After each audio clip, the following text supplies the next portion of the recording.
So I saw a lot of people's thoughts and reactions on episode 1 Reincarnated Sword, and it's still up in the air whether or not will this be a trash anime or a good anime, and I understand why. The opening in a way was kind of weak, mainly because the sword itself. You know, Fran herself don't seem to be that bad, but it's mainly the sword, the overpowered sword. You know, but it's understandable. Because a lot of stories start out with the main character of any kind of story finding a very powerful sword. The sword is all powerful, but however, it's up to the main character themselves to unlock the power of that sword.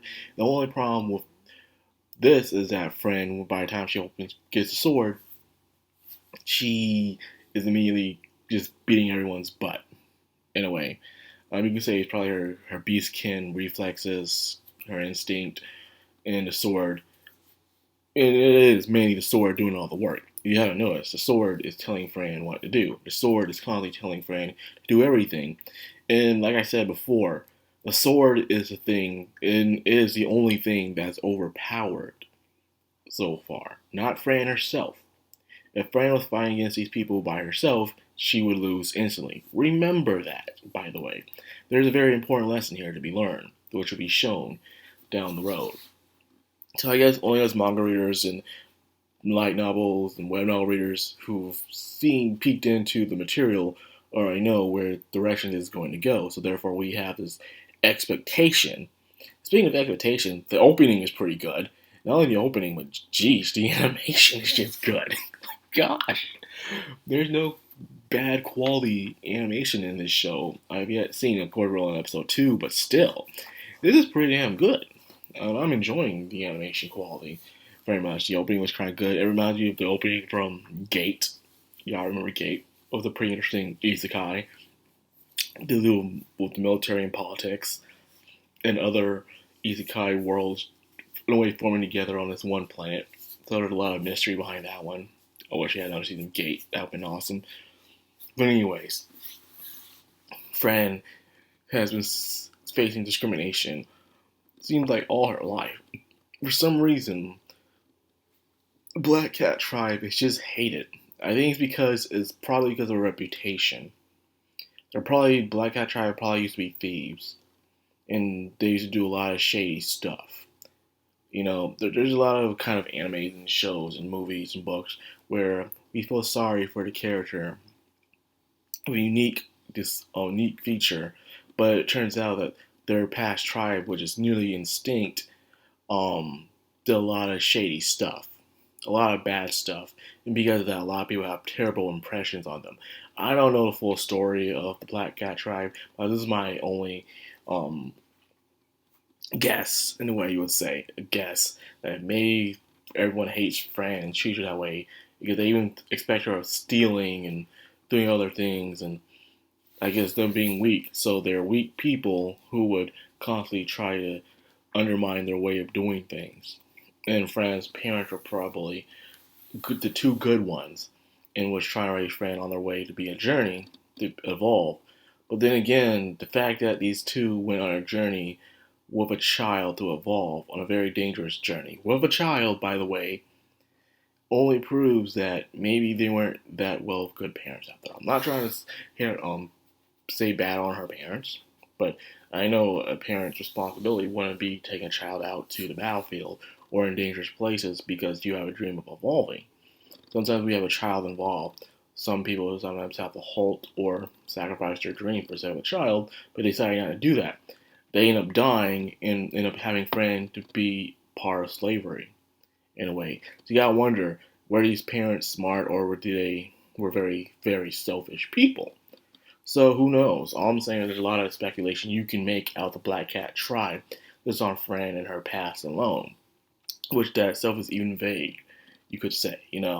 That was very irresponsible of her parents. That's all I'm saying. Because, the Bongo parents wouldn't do crap like that. They would not. This is what I'm saying to people.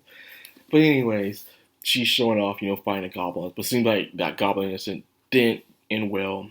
Turned out more things are happening with the goblins, and she makes her way to a town to finally join a guild because why not? isekai, even if the main focal point of the character is not really an isekai person. Of course, we're going to a freaking guild. Why the heck not? So with that being said, she joined the guild and meet this very annoying woman, I'll be honest, who just wants everyone to die. I guess she got herself a job where she has to deal with a guild with deal with a lot of nasty mercenaries. So therefore, she's like, oh my god, I can't stand these people.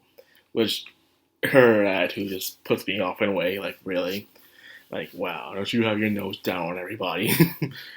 So she goes through a test anyway, and she's fighting off this Oni. She's fighting off the Oni. Once again, good animation, and she wins. But you haven't noticed she wins only because, once again, because of teacher. Only because of teacher. Not because of her. He's telling her what to do and he's casting all the spells and stuff like that, providing the magic herself. I've seen stories like this before, where they get a very talented sword and the sword does everything for the character, but the character themselves aren't that strong. And then they learn a lesson of not relying on that power. That power itself is not their own. And they need to become strong themselves to be worthy of that said power. So right now things are being well guided with Fran, She's having it easy so far because the sword itself is extremely powerful. So she'll be able to defeat the Oni. But the thing is if that's the case, did those people in the back who are also joining the guild beat the Oni? That's all I'm saying. This test itself doesn't make any sense. Like, did you really have to beat the Oni, or you just had to blast for a while? I think it would have made more sense if the test was that they had to last with the Oni for a while, because the other guys don't seem that strong compared to the Oni, so there's no way they beat the freaking Oni. It would make more sense, like, okay, you gotta last for this long, and if you do, you pass the test, because the Oni itself is very powerful.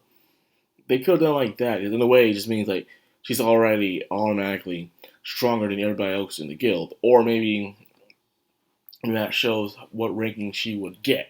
Either way, it's just ridiculous. Once again, she beats Yoni and sees the guild master, which is a very powerful elf who can use a Pazel on her as well, because once again, the sword is doing everything.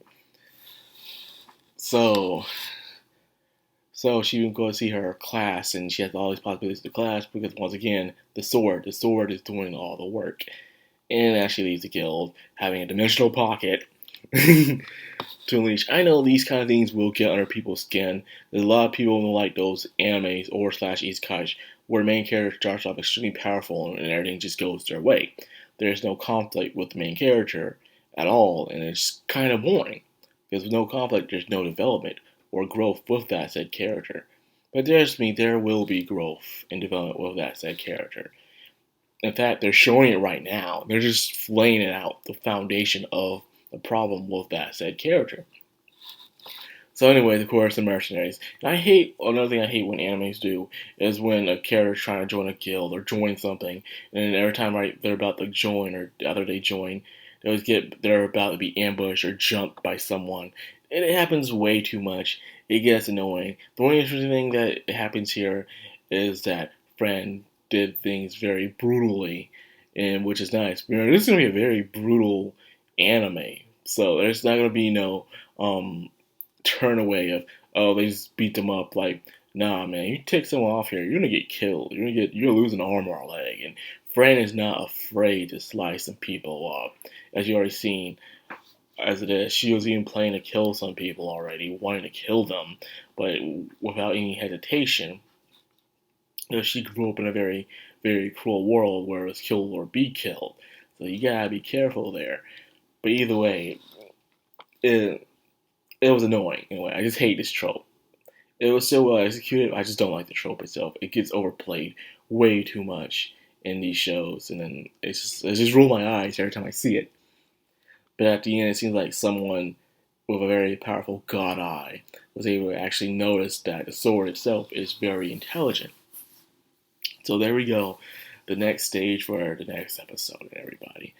Like I said, things are just starting off natural and normal. Like I said, I'm up to date only with the manga, and I have to say that I really do like this series. because of what I've read so far. Only manga. Those who've read the novels know way more than I do. So there's that. Finally, there's something I don't have all knowledge of, like I usually do. I guess I did that because I got tired of knowing every single thing every time an anime came out. I'd be like, okay, this is happening, that's happening, and can't wait for this for once. And I always have these high expectations when it comes to these things, but not this time. No, no, no, no. It's going to be me just half knowing things. Half knowing things. But anyways, I'm still excited in a way. This is still one of my most anticipated anime of watching this season. There was something I wasn't expecting of getting anime, but yet here we are. So with that, I'll leave it here. I hope you guys enjoyed. If you did, like, comment, subscribe, and of course, hit that bell icon. This has a background on anime. Signing out.